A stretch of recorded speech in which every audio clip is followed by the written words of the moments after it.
Bien, seguimos con la parte de lengua. Vamos a traducir, analizar y a traducir en primer término el texto que había quedado pendiente de la vez pasada. Me refiero al texto de la actividad número 2, de ubi, primum, imperator, etc. Eso en primer término. Y a continuación lo que vamos a hacer es meternos en el mundo de los pronombres. Es decir, vamos a hacer una revisión del sistema pronominal latino, en particular de los pronombres de primer grupo, los personales, los posesivos y los demostrativos. De este grupo, a su vez, vamos a ver los tres más frecuentes, ¿sí? Ica, ekog, is, ea, id, ile, ila, ilud, ¿sí? Que son los tres que más aparecen quizás. Después vamos a completar el panorama más adelante, pero bueno, para no sobrecargar de tanta morfología en un mismo encuentro. Y también para, de alguna manera, entrar en clima en cuanto a los pronombres, porque el próximo tema que viene tiene que ver con el pronombre relativo y las proposiciones relativas adjetivas, o las PIA también conocidas, que ese es el próximo tema que vamos a ver muy despacio y que nos va a ocupar varias semanas, ¿sí? Bueno, tenemos entonces esta oración. Ubi primum imperator declaratus est, Hannibal, Sagunto, España equivitati, velum inferre statuit. De atrás para adelante reconocemos los verbos, ¿sí? Statuit, inferre y declaratus est. En el caso de statuit, que es una forma del perfecto del verbo statuo, ¿sí? Es una tercera persona del singular, fíjense la desinencia it, del predicto perfecto, del modo indicativo de la voz activa, ¿sí? Es el núcleo de la predicación nuclear. Inferre es el infinitivo presente activo, ¿sí? De un verbo que es un derivado de fero, ¿sí? Es infero. Sugiero siempre que en el caso del verbo fero y de todos sus compuestos, que son varios, un compuesto, como ustedes saben, es una forma verbal formada, el juego etimológico, formada a su vez a partir de un prefijo que funciona como un preverbio que se agrega delante de la base verbal. El verbo fero tiene un índice de frecuencia muy elevado en los textos latinos, es un verbo muy frecuente, quiero decir, y también sus compuestos lo son. Entonces, yo sugiero que el enunciado del verbo fero lo recuerden, porque además es un verbo que cambia mucho su raíz de un sistema verbal al otro, ¿sí? El enunciado es fero, fers, ferre, tuli, latum. Entonces, fíjense que el verbo en el sistema de infectum utiliza la raíz fer, en el sistema de perfectum utiliza la raíz tul, y en el sistema de supino utiliza la raíz lat.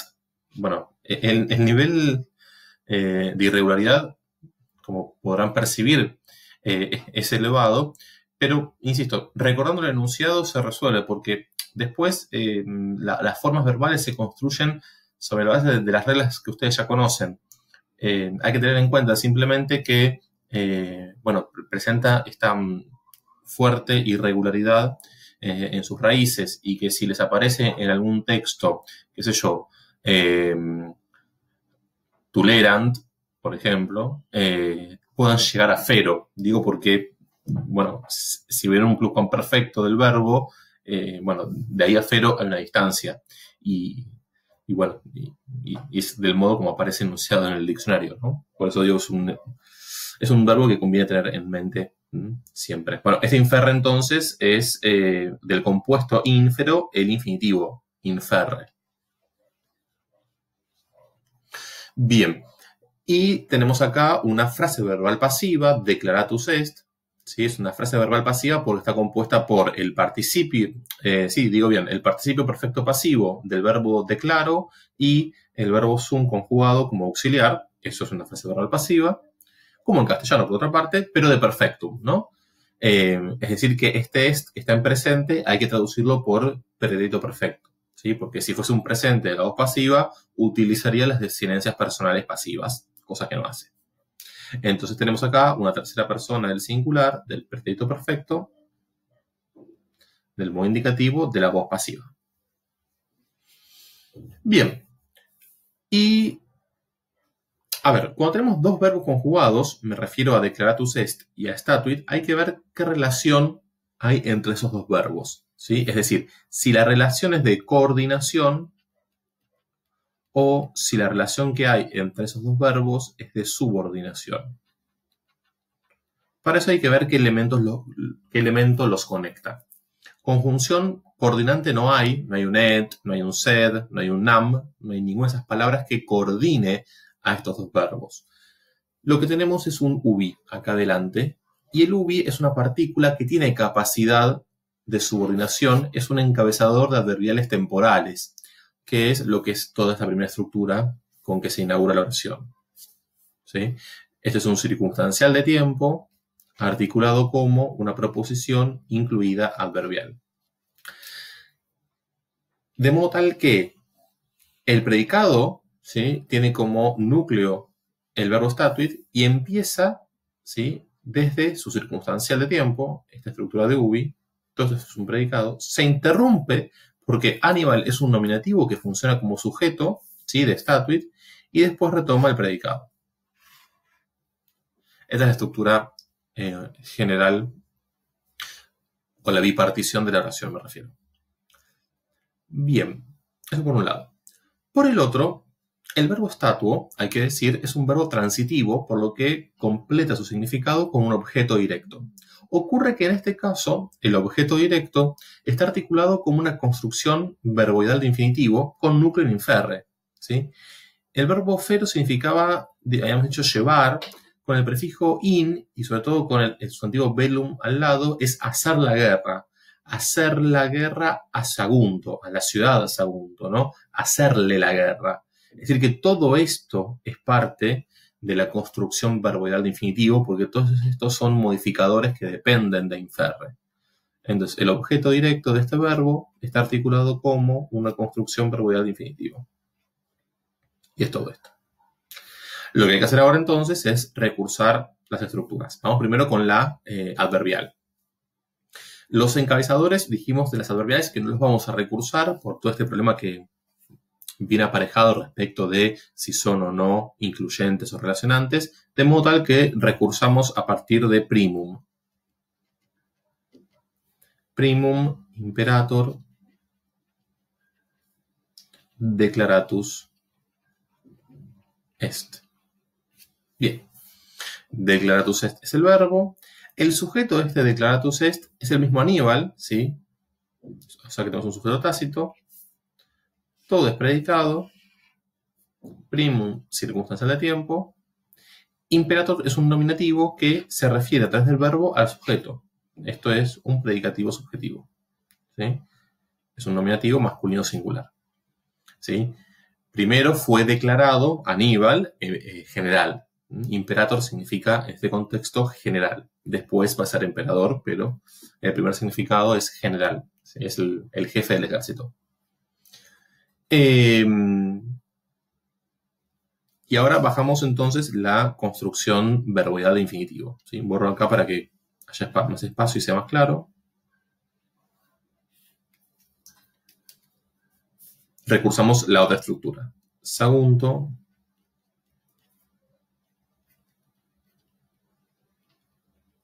Hispaniae civitati velum inferre. Bien. Entonces tenemos todo un predicado verboidal, por supuesto, porque tiene como núcleo un verboide, que es el infinitivo inferre, este de aquí. Y el verbo es transitivo, que lleva objeto directo, ¿sí? Hacer la guerra. Ahora, acá sagunto es un sustantivo de segunda declinación, por lo tanto la O puede corresponder tanto al dativo cuanto al ablativo. Pero como este sagunto está a su vez especificado por esta estructura, es decir, sagunto, la ciudad de España o de Hispania, civitati me permite desambiguar qué O es esta, si la O del dativo o la O del acusativo. Porque civitati no puede ser otra cosa que un dativo femenino singular. ¿Sí? Acá tenemos un genitivo femenino singular, especificativo y núcleo. Esta es la aposición de este núcleo, que es el núcleo, en efecto, del objeto indirecto. Sagunto, entonces, aquí es dativo, neutro, singular. ¿Por qué puede ocurrir esto? A ver, una aposición es una construcción o un sintagma sustantivo o nominal que tiene como núcleo un sustantivo que especifica a otro. Entre el núcleo de la aposición y el núcleo al cual esta aposición especifica, no tiene que haber concordancia en género y número. Lo único que tiene que concordar es el caso para que uno pueda deducir que esta palabra especifica a esta otra. Después, como no hay un adjetivo y un sustantivo, sino que son dos sustantivos, no tiene por qué haber concordancia ni en género ni en número.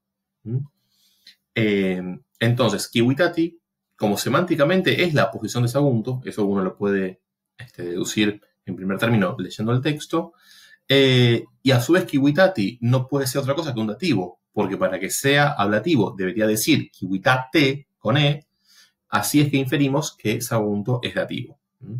Digamos que cuando tenemos una ambigüedad respecto del caso de una palabra, muchas veces recurrir a otra palabra cercana que o la especifica funcionando como una posición, como en este caso, o bien la modifica como un adjetivo, en otro caso que no sería este, pero a partir de esos mecanismos o a partir de esas relaciones sintácticas es que uno puede muchas veces inferir o desambiguar, bueno, a qué caso pertenece una desinencia que se manifiesta, como decíamos, ambigua.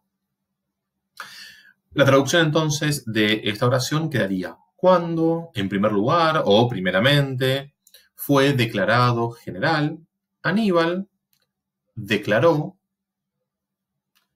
o estableció o determinó, mejor dicho, hacer la guerra a Sagunto, la ciudad de Hispania. ¿Sí? Esta sería la primera oración. Vamos a la segunda. Tengo que copiar de acá el texto. Post longam, ¿no? Esta es una oración que puede parecer un poquito larga, pero es sencilla desde el punto de vista sintáctico.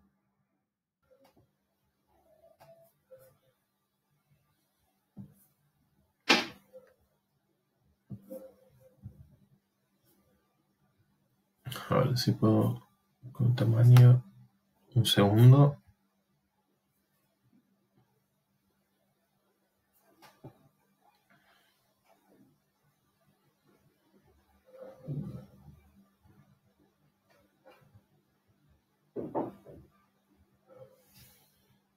No hay punto medio, ¿no? Bueno, dice: post longam obsidionem Saguntum captum est, et inde per Hispaniam Galliamque Aníbal sub Alpes pervenit. Bueno, tenemos de atrás para adelante el verbo pervenit y después el verbo captum est. Captum est es otra frase verbal, ¿sí? Que está en tercera persona en el singular, nuevamente del pretérito perfecto. Me refiero a una frase verbal pasiva, del pretérito perfecto, del modo indicativo, de la voz pasiva.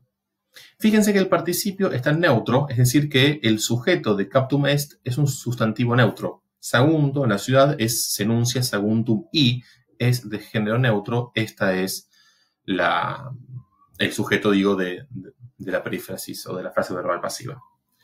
Acá tenemos una preposición de acusativo, es decir, que acá todo esto es una misma estructura, con su subordinante y término. Es un circunstancial de tiempo, ¿no? Después del largo asedio. Modificador directo y núcleo, ¿no? Son dos acusativos femeninos singulares. Bien. Y después pervenit es una tercera persona del singular, del pretérito perfecto, del modo indicativo, de la voz activa, pero tiene como sujeto este nominativo, Aníbal. Cuando una oración tiene un sujeto distinto para cada verbo, lo que hay entonces es una oración compuesta. Es decir, hay dos relaciones sujeto-predicado. Para cada verbo hay un sujeto distinto. ¿Qué conecta estas dos suboraciones, digamos? El et.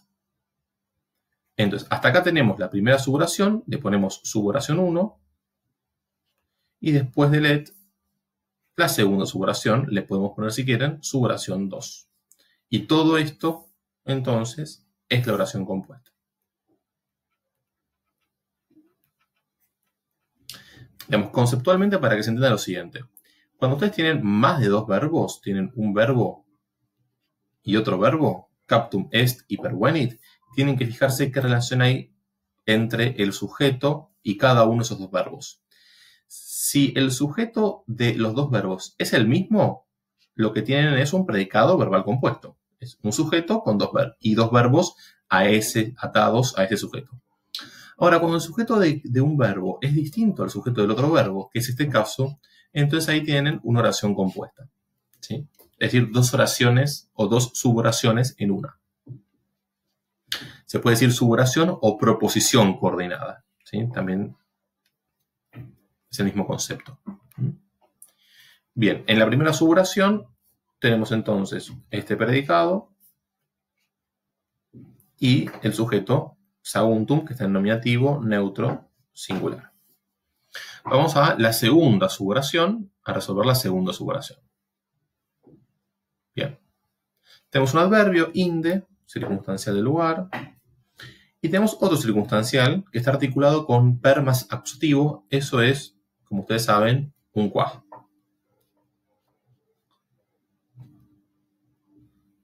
Los acusativos son dos acusativos femeninos singulares que están coordinados por un que enclítico. ¿Sí? Este que es como si estuviese aquí. Y después tenemos otro circunstancial del lugar que es sub alpes, en acusativo, ¿no? Circunstancial del lugar. Sub puede significar bajo, y cuando se refiere a los montes es al pie de, ¿sí? Cuando llegan a la base del monte. En este caso Aníbal, ¿no? Y todo lo demás es predicado. Bien, así nos queda la sintaxis entonces, y la traducción sería: después de un largo asedio, Sagunto fue tomada, y de allí, a través de Hispania y la Galia, Aníbal llegó al pie de los Alpes. Vamos a la siguiente oración.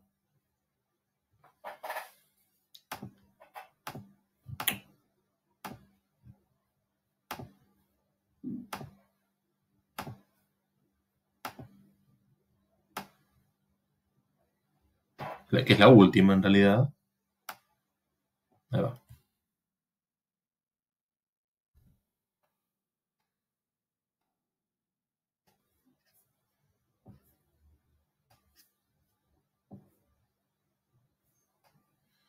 Bien, dice el texto entonces: sed ibi ob immensum iter atque imperviam montium altitudinem poenorum militum impavida pectora repente infandus terror invasit. Bien. De atrás hacia adelante tenemos Bueno, lo dejo. Tenemos el verbo invasit, que es el perfecto del verbo inubado.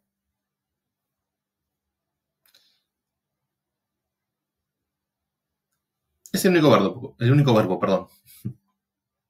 No hay otro, pensé que había otro. Es el único verbo. Bien. Entonces tenemos una tercera persona del singular, del pretérito perfecto, del modo indicativo, de la voz activa. Y ese es el núcleo. Bien. Si tenemos un verbo en tercera del singular, necesitamos un sujeto en nominativo singular, que es esto que está acá al lado. Infandus terror. Son dos nominativos masculinos singulares. El primero es el modificador directo y el segundo es el núcleo. Todo lo demás, entonces, es un gran predicado verbal simple.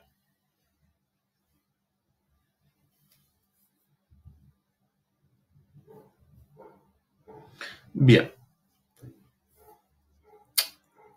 Acá, en realidad, el sed, cuando tiene una conjunción en primera posición, es decir, en posición inicial de la oración, esa conjunción lo que está haciendo es coordinar esta oración con la anterior.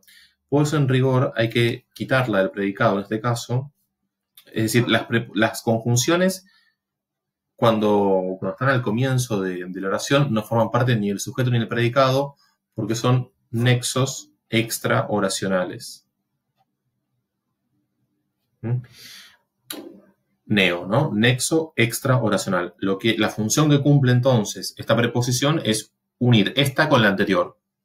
Como no une ningún elemento de la oración o de la predicación nuclear, no está dentro ni del sujeto ni del predicado. Ibi es un adverbio, ¿sí? Circunstancia del lugar, allí. Y acá empieza una estructura de ob, que es bastante larga. ¿Qué es todo esto? Ob es una preposición de acusativo, ¿sí? Es una preposición que rige caso acusativo. Y que significa por a causa de. Y fíjense que tenemos un atque en el medio. El atque lo que hace es coordinar los dos núcleos del término regido por ob, que son iter y altitudinem. Iter es un sustantivo que se enuncia iter itineris, es un neutro de tercera, por eso puede ser acusativo. Es un acusativo neutro singular. Y altitudinem es un acusativo femenino singular. Todo esto es el término, entonces. Immensum modifica a iter, también obviamente es acusativo neutro singular. Imperviam modifica a altitudinem, es un acusativo femenino singular. Y montium viene de montis, monte, montaña. Es decir que por esta desinencia ium es un genitivo plural de tercera. Entonces tenemos un especificativo acá, otro núcleo en altitudinem y un modificador directo en impervium. Todo dentro de este término que forma parte de este circunstancial de causa.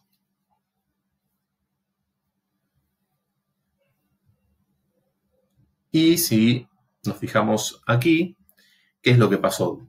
A causa de la altura y qué sé yo,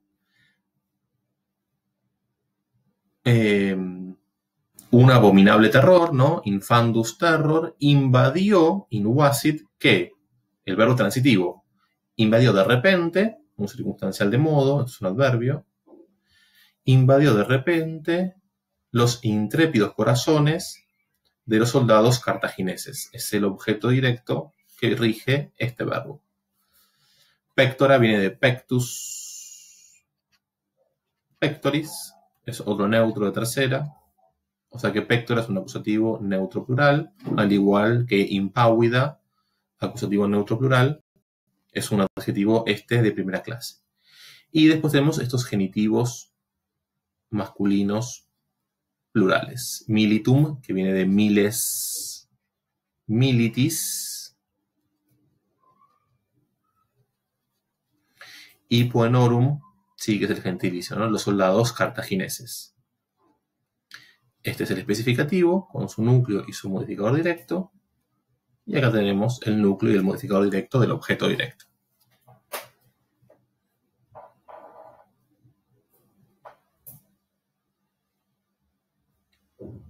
Bueno, ahí queda entonces la oración.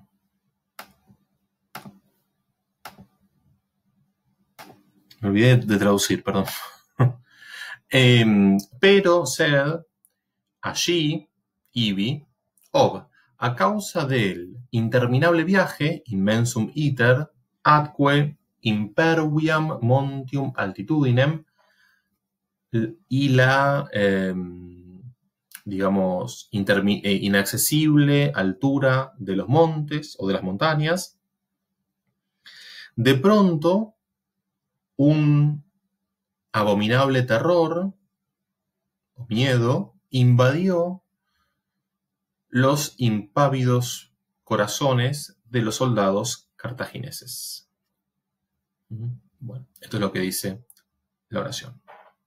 Si les parece entonces ahora pasamos a... bueno, voy a dejar abierto esto porque por ahí nos sirve para...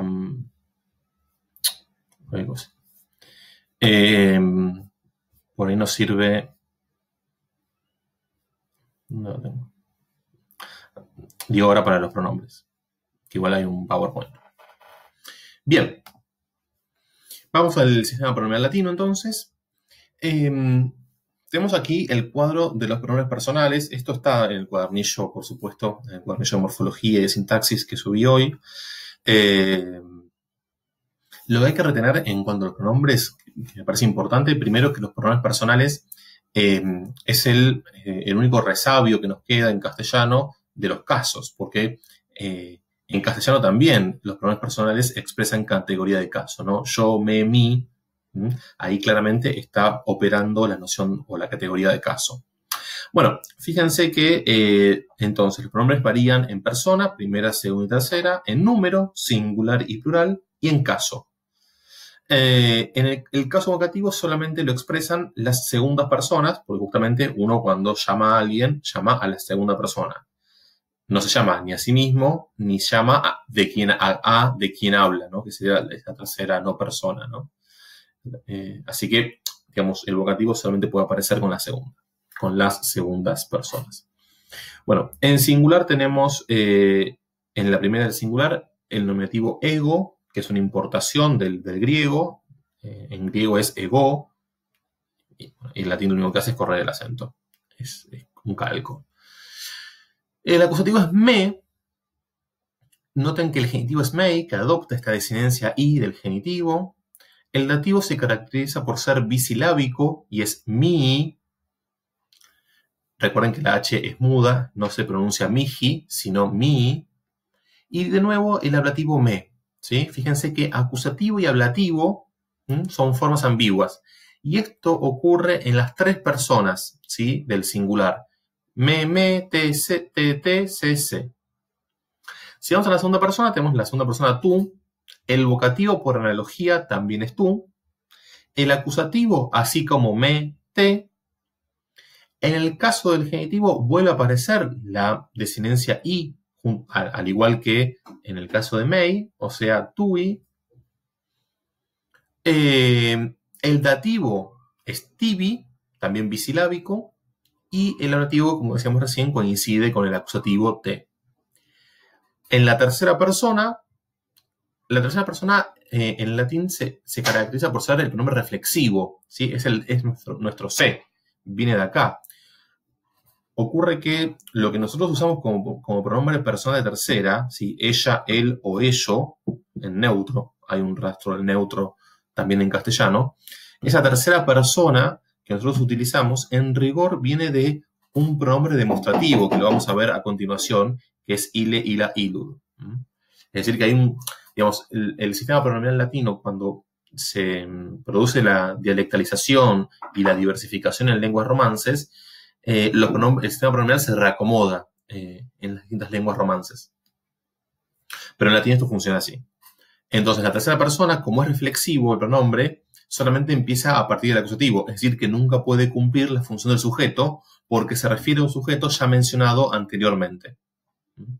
Por eso nunca puede ser nominativo. Este pronombre de tercera. La forma es se, así como me y como te, se. El genitivo, la misma lógica de antes, mei, tui, sui. El dativo, así como mi, tibi, sibi, también bisilábico. Y por supuesto el ablativo, homologado al acusativo, nuevamente vuelve a ser se. Si pasamos al plural, tenemos en el nominativo nos, en primera persona del plural, vocativo no hay, y en el acusativo vuelve a ser nos. ¿Sí? Es una característica que comparte con la segunda del plural, que es was. Y fíjense el comportamiento de estos dos pronombres a partir del genitivo. El genitivo lo toman prestado, estos pronombres, me refiero al de primera y segunda persona del plural, lo toman prestado del pronombre posesivo, que es el que vamos a ver a continuación. ¿Sí? Lo toman de noster, nostra, nostrum. De ahí toman el genitivo nostri o nostrum, vestri o vestrum. ¿Sí? Bien. Y por último tenemos también en el plural dativo y ablativo homologados y con formas bisilábicas. ¿Sí? Nobis, nobis, vobis, vobis. Y por último, en la tercera persona del plural, tenemos las mismas formas que en el singular. Es decir, que el pronombre de tercera persona es ambiguo en cuanto al número. Las mismas formas del singular se repiten en el plural.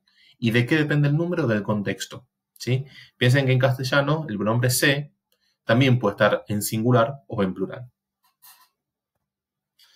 Bien, pronombres posesivos. Tenemos entonces pronombres de primera persona, de segunda y de tercera, en el singular y en el plural, como recién. Pero a su vez, estos pronombres posesivos declinan en los tres géneros porque se enuncian como adjetivos de primera clase. Y según a quién modifiquen, también pueden concordar con el sustantivo al cual modifican, porque se pueden comportar como adjetivos y también variar ahí en número. Digamos, son muy sencillos porque, insisto, declinan como bonus bona bonum, ¿sí? Declinan de esa manera. Tenemos meus mea meum, tus tuatum, sus suasum. Y después en el plural, noster nostra, noten la síncopa de la E, ¿sí? Que acá cae la E entre la dental y la vibrante. No es nostera, sino nostra. Nostrum, el mismo criterio para wester, westra, westrum. Y noten que en el plural sus, suasum, también repite el singular, como pasaba recién con el pronombre se, lo mismo en el posesivo. Digamos, lo importante es que sepan que se enuncia y se declina como un adjetivo de primera clase. Y tenemos los demostrativos que, bueno, son un poquito más complicados, quizás, porque se caracterizan por, digamos, mezclar distintos paradigmas. Este pronombre, digamos, los demostrativos suelen tener valor deíctico, es decir, son indicadores o índices que señalan algún aspecto del enunciado o de la situación comunicativa, ¿sí? Que puede ser una persona, un objeto, una circunstancia, un momento. Tienen un valor deíctico, es decir, aparecen mucho, por ejemplo, en el teatro, en los textos teatrales, en Plauto, en Terencio, en Séneca, incluso en Cicerón, que son textos que también tienen, los discursos de Cicerón también tienen una dimensión teatral muy fuerte. Bueno, ahí estos pronombres con valor deíctico claramente proliferan, ¿no? Y de hecho, este pronombre, ikaekok, lo voy a anotar acá en la pizarra, es un pronombre que utiliza un sufijo, que es un sufijo deíctico, que es el sufijo que. Muchas veces en los textos dramáticos, en los textos teatrales, aparece este sufijo como un indicador de deixis, ¿sí? A tal punto que en el caso de ikaekok se ve un rastro de este sufijo deíctico acá, en la C. Ik, aek, ok. Esta C es tan fuerte, digamos, que tiene sus rastros, porque fíjense lo que ocurre. En el acusativo, uno esperaría, a partir de la desinencia de acusativo de segunda declinación para los masculinos, tener una cosa por el estilo, Pero ¿qué ocurre? Esta C, este sonido velar, provoca una disimilación en la M, y entonces lo que queda es la forma unk, que es lo que tienen ustedes en el cuadro, unk. Lo mismo ocurre con el femenino. En vez de amk, aparece ank, ¿sí? Y el neutro, por supuesto, tiene que ser igual al nominativo porque es un neutro. Y este género se caracteriza por neutralizar la diferencia o la oposición morfológica en los primeros tres casos del singular y del plural también. Pero menciono esto para que esta forma unk, ank, ok, sobre todo estas dos primeras, unk y ank, que suenan tan raro, digamos, se explican a partir de esta disimilación que provoca este sufijo deíctico de la C, que viene de ese sufijo que les mencionaba recién. Pero digo, lo que está funcionando acá son las desinencias de adjetivos de primera clase, a esto me refiero. Porque de alguna manera estos pronombres mezclan dos paradigmas de desinencias. Desinencias propias de los pronombres, como la que viene a continuación, y desinencias que toman de primera o de segunda, incluso de tercera declinación, ¿sí? Que son las declinaciones principales. En el caso del genitivo, aparece un genitivo pronominal. Esto recuérdenlo bien, ¿sí? Los pronombres se caracterizan por tener un genitivo pronominal, y no solamente este pronombre lo tiene, por eso lo menciono, que es la forma ius. Esto es una U.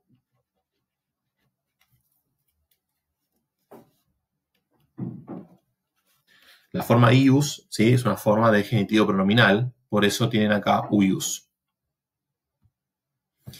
El dativo es uic, fíjense que acá aparece la i propia del dativo de tercera y el sufijo, ¿sí? Sufijo deíctico que cayó en el caso del genitivo, por supuesto. Y fíjense que en ablativo tienen la variación de la vocal temática propia de adjetivos de primera clase, la O de segunda, la A de primera y la O de segunda declinación, más el sufijo deíctico C, queda oc, ac, oc. Sugiero para estudiar los pronombres demostrativos también que retengan el enunciado, porque es mucho más fácil razonar las formas a partir de los enunciados. En el plural tenemos la forma I, ¿sí? Recuerden que la segunda declinación hace masculino plural en I, ¿sí? Piensen en lupi. El femenino es A en AE, como un femenino plural, y el neutro es en AEC, ¿sí? Una forma rara, muy polémica esta forma, digamos. Las explicaciones acerca del origen de esta forma son discutibles o digamos, no hay acuerdo, pero acá en el neutro digamos que se conserva la marca del sufijo deíctico. Fíjense lo vocativo no hay, estos pronombres demostrativos no tienen vocativo. Fíjense lo que pasa con el acusativo. Tenemos os, as, desinencias propias de adjetivos de primera clase. AEC de nuevo porque tiene que neutralizar respecto al nominativo, tiene que coincidir necesariamente. Y fíjense ahora, orum, arum, orum. ¿Sí? Es como un adjetivo de primera clase. Y por último, lo mismo. Is, is, is. ¿Sí? Para los tres géneros, la misma forma en el dativo. Is, is, is. Y lo mismo en el ablativo. Is, is, is. Este pronombre se traduce por este. Este, esta, esto. Otro pronombre muy frecuente, se me descontrola un poco perdón por la variedad de diseños de diapositivas, se me descontroló un poco y bueno, ya era mucho trabajo unificar todo, quiero decir. Bueno, tenemos entonces este pronombre que es muy frecuente, is, eaid, que también se puede traducir por ese, esa, eso, o incluso por este, esta y esto, como ikaekok, según el contexto. Pero admite, digamos, las dos traducciones. Lo importante de este pronombre de iseaid, que también lo quiero anotar, en el caso de iseaid, creo que ayuda mucho a entender cómo declina este pronombre el hecho de que presente dos raíces en alternancia, la raíz i y la raíz e. Hay una alternancia vocálica en cuanto a la raíz, que es la que ustedes ven en la declinación, fíjense. Siempre partimos del enunciado, que es lo que yo sugiero aprender en primer término. Is, ea, id. Vamos al acusativo. El acusativo, ¿sí? Utiliza ya la raíz e, como en la mayoría de los casos. Y a partir de esa e, la desinencia de acusativo de segunda, Entonces queda eum. Lo mismo ocurre con el femenino, desinencia de femenino de primera, como un adjetivo de primera clase me refiero. Entonces queda eam. Y el neutro tiene que ser id, ¿sí? Porque tiene que neutralizar respecto al nominativo. Entonces tiene que repetir la forma. Entonces queda id de nuevo. ¿El genitivo qué es? La raíz e más esa desinencia de genitivo pronominal que veíamos antes, eius.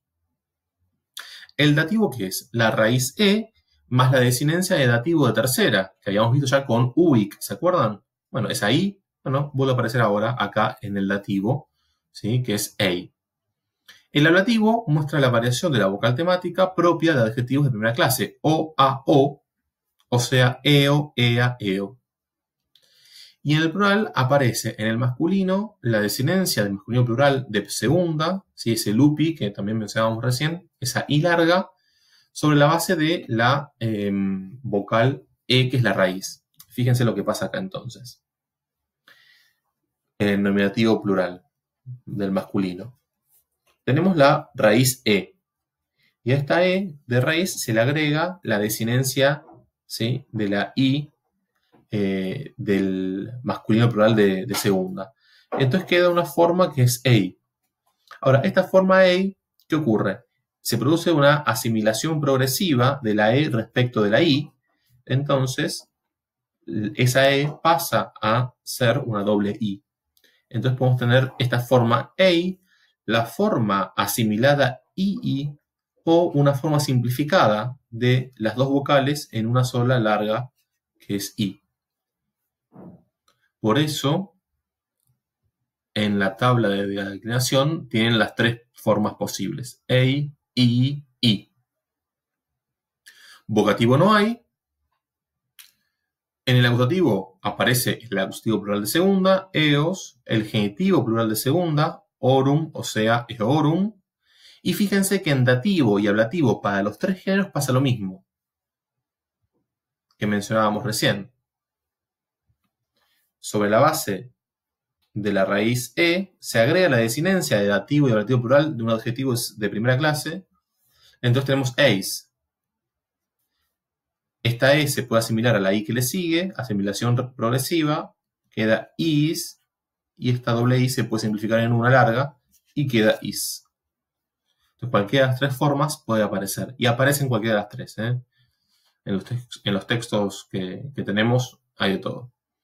En el femenino, fíjense, tenemos la raíz E y el femenino plural de primera, AE, ¿no? Como rosa, rosae, que hace femenino plural en nominativo AE, acá también, EAE.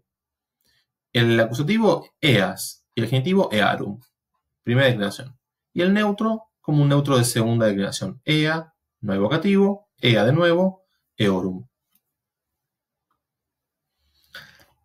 La misma lógica que acabo de explicar, la podemos explicar para ile, ila, ilud, que significa aquel, aquella, aquello, ¿sí? Es decir, que desde el punto de vista deíctico, este pronombre demostrativo señala o indica algo más lejos, desde el punto de vista del sujeto enunciador.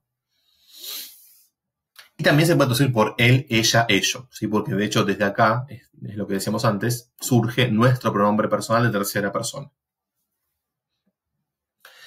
Bueno, como verán, mucho de lo que acabamos de decir se repite, ¿sí? Esta cuestión de la mezcla o la combinatoria de paradigmas. Partimos siempre del enunciado, ile, ila, ilud. Noten ese sufijo en de que utiliza el neutro, ¿sí? Muy particular. Vocativo no tenemos. En el acusativo aparecen los acusativos de segunda y de primera declinación, ilum, ilam, y por supuesto el acusativo neutro por analogía del nominativo, ilud de nuevo. En el genitivo tenemos el genitivo pronominal, ius, que ya habíamos visto anteriormente, en uius y en eius, ahora ilius. El dativo en i de tercera, habíamos visto uic, que se agrega la c del sufijo deíctico, ei en este pronombre, iseaid, y ahora ili, nuevamente la i marca del dativo singular, y después la alternancia vocálica o a o para el dativo singular, ilo, ila, ilo, así como eo, ea, eo, así como oc, ac, oc. Y en el plural tenemos nuevamente la i como marca del masculino plural en caso nominativo, os, orum, is. Es decir, el paradigma propio de la segunda declinación de los masculinos. En el femenino, el paradigma propio de la primera declinación para los femeninos. Ilae, ilas, ilarum, ilis, ilis. Y lo mismo vale para el neutro. El paradigma propio de los neutros de segunda declinación. Ila, ila, ilorum, ilis, ilis. Bueno, hasta acá estos pronombres, ¿sí? Lo que les voy a dejar de tarea para la próxima es practicar estos pronombres. Esta es la ejercitación número 3. Y lo que les pensaba proponer, si les parece bien, van a ver sus nombres, ¿sí? Lo que hice fue distribuir los ejercicios, ¿sí? Con los nombres por lista. Verán todo, verán ahí sus nombres reflejados. La idea es que, en realidad, todo el grupo resuelva la ejercitación completa, pero a la hora de subir al foro la resolución para que podamos hacer la corrección entre todos, entre todas, cada uno suba la consigna que le tocó en suerte o en desgracia. como lo quieran ver. Pero bueno, así empezamos también a interactuar un poco más. Por supuesto que si tienen alguna dificultad, me escriben y la resolvemos, ¿sí? O intentamos resolverla. Bueno, eso con los pronombres, hasta acá. Bueno, que estén muy bien.